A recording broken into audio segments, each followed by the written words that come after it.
इस राजा ने बरसाया था, उनके काबू से बाहर हो चुका है। ये एक ट्रम्प कार्ड कहा जा रहा है। ट्रक लाशों को लेकर गए, उसे छिपाने का प्रयास है, इसे जीत में तब्दील किया जा सके। सोवियत संघ के पतन से इसका नाम एक बार फिर से पहले से कब्जा है। उसका कारण ही यही है, अभी भी 1 लाख लोग कब्जे को बताया मुक्ति।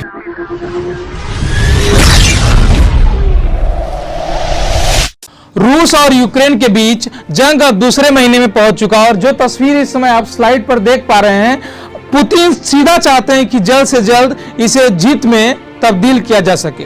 विश्लेषकों का भी यही कहना है कि रूस और यूक्रेन के बीच ये जो युद्ध जारी है, इसमें रूस का मारियोपोल पर कब्जा यूक्रेन की जीत में जीत की तरह से है। विश्लेषकों के मुताबिक अजोव सागर के तट पर बसे यूक्रेन के ये बंदरगाह, जो आप तस्वीर भी इसमें सीधा देख पा रहे हैं, ये बंदरगाह शहर मारियोपोल पर कब्जाक रूस को उसके नियंत्रक वाले क्रीमिया से स्वयंभू डोनेट्स और रिपब्लिक के बीच तक जमीनी रास्ता मुहैया कराएगा। रूसी राष्ट्रपति व्लादिमीर पुतिन ने यूक्रेन पर हमले से ठीक पहले डोनेस्टक और लुहांस्क रिपब्लिक को स्वतंत्र क्षेत्र के रूप में मान्यता दे दी थी। ऐसे में मारियोपोल पर कब्जे से पुतिन बेहद खुश हैं। अब आप सोचिए जरा, ये तस्वीर एक बार दिखाइए फिर से। मारियोपोल का ये हिस्सा कितना महत्वपूर्ण है, इसको तो आप बारीकी से समझ ही चुके हैं, क्योंकि यही वो रास्ता है जहां से रूस यहीं से अपने व्यापार के कई समझौतों को मजबूत करेगा। शायद यही कारण है कि मारियोपोल पर इतना घात जमाए बैठा है रूस। अब आइए समझते हैं कि रूस के लिए क्यों अहम है मारियोपोल पर जीत। जैसा कि मैंने आपको अभी जानकारी दी, लेकिन अब एक एक पॉइंट को समझने का प्रयास करते हैं कि क्यों जरूरी है। जंग की शुरुआत से रूस का पूरा फोकस मारियोपोल पर कब्जा करने का था। 18वीं सदी के रूसी राजा मारिया फियोडोरवान के नाम पर बसा यह मारियोपोल शहर, जो इस समय आप देख पा रहे हैं, यही वो मारियोपोल शहर जो 18वीं सदी में इस राजा ने बसाया था। रूसी में शाही शासन के दौर पर अजय गवर्नर के नियंत्रण में था। दूसरे विश्व युद्ध के दौरान मारियोपोल पर हिटलर के नेतृत्व वाली जर्मन सेना ने कब्जा कर लिया, जो करीब 2 साल तक चला। अब आप ये तस्वीर देखिए, 18वीं सदी से लेकर के 18वीं सदी में जो चला करीब 2 साल तक, ये जो आप देख पा रहे हैं। इस दौरान नाजी सेना ने स्थानीय लोगों की मदद से यहूदियों को खात्मेर का अभियान शुरू किया। खात्मेर के अभियान के बाद मारियोपोल शहर को रूस की लाल सेना ने मुक्त कराया और इसका नाम सोवियत वामपंथी नेता एंद्रेई जदानोव के नाम पर रखा गया। ठीक है, अब आप ये समझ गए। साल 1989 में सोवियत संघ के पतन से 2 साल पहले, ठीक 2 साल पहले, इसका नाम एक बार फिर से मारियोपोल रखा गया। ब्रिटिश सेना के पूर्व commander general sir Richard ban ने बीबीसी से बातचीत में कहा कि मारियोपोल पर कब्जा रूस के युद्ध के प्रयासों के लिए बेहद अहम है। युद्ध खत्म होने पर मारियोपोल से जमीनी रास्ता मिलने को रूसी बड़ी रणनीति सफलता के रूप में देखेंगे। काला सागर के 80% क्षेत्र पर रूस का पहले से कब्जा है। मारियोपोल पर कब्जे के साथ ही रूस अब यूक्रेन के काला सागर के तटीय इलाके के 80% क्षेत्र पर कब्जा कर लिया है।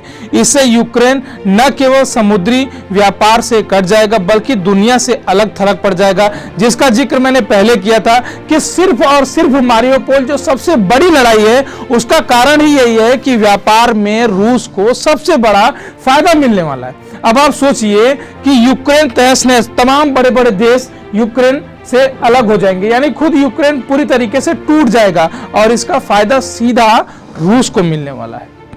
मारियोपोल पर तोपों, रॉकेट और मिसाइलों से इतनी ज्यादा तबाही मचाई है कि करीब 90% शहर बर्बाद हो गए हैं। पुतिन ने इसलिए कब्जे को बताया मुक्ति। अब आप समझ गए होंगे कि इस मुक्ति का अर्थ क्या है। मुक्ति यानी पूरी तरह से अपना नियंत्रण। मारियोपोल तट गहरा समुद्री बंदरगाह है। यहाँ से यूक्रेन स्टील, कोयला और मेकअप को खाड़ी देशों को निर्यात करता है।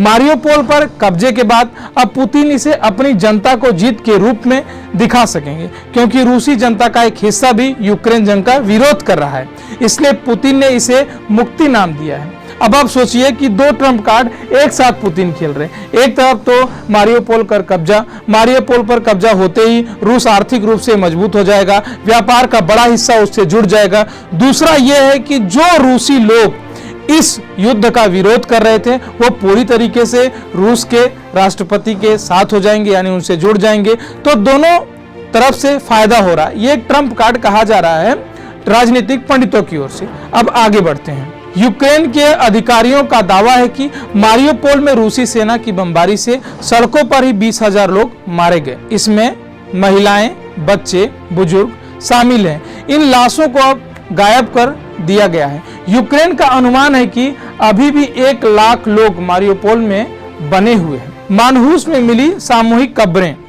मारियोपोल के मेयर वदयम बायचको ने आरोप लगाया कि रूसी सेना मानहूस में अपनी सेना के अपराधों को छिपा रही है। मेयर के सलाहकार पेट्रो ने कहा कि लंबी तलाश के बाद पता चला है कि मानहूस में रूसी सेना ने मारियोपोल में मारे गए लोगों की लाशों को दफन किया है। पेट्रो ने बताया कि रूसी सेना ने मानहूस में कई सामूहिक कब्रों को इस समय जो है खोदा है, जो करीब 100 फीट लंबी है। यह शहर मारियोपोल के पश्चिम में 19 किलोमीटर दूर तक एक कस्बा है। उन्होंने कहा कि ट्रक लाशों को लेकर गए और सीधे कब्रों में डंप कर दिया गया। अब आप सोचिए, जहां जिस प्रकार से कचड़े को डंप किया जाता है उस प्रकार से आप इस तस्वीर में देखिए कि इंसानों को डंप किया जा रहा है। पेट्रो ने कहा कि यहाँ युद्धापराध का सीधे साध्यक्ष है और उसे छिपाने का प्रयास है। रूसी सैनिक मारियोपोल से लाशों को मानहूस लेकर गए। हमारी समीक्षा से पता चला है कि इन कब्रों का विस्तार 23 से 26 मार्च के बीच हुआ।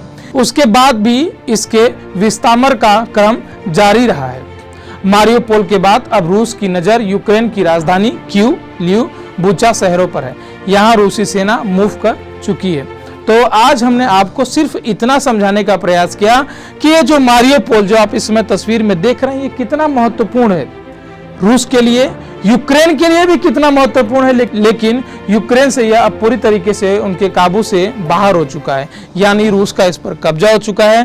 क्या मारियोपोल से रूस को फायदा होगा, इसको हमने समझाने का प्रयास किया। और पेट्रो का क्या कहना है इस विषय को लेकर के, इस पर भी हमने समझाया, जो लगातार वहां पर डेथ हो रही है इस युद्ध के बीच से। आज हमने आपको यही समझाने का प्रयास किया। ऐसी ही महत्वपूर्ण जानकारियों के लिए आप देखते रहिए News+21, आपके हक की बात। शुक्रिया।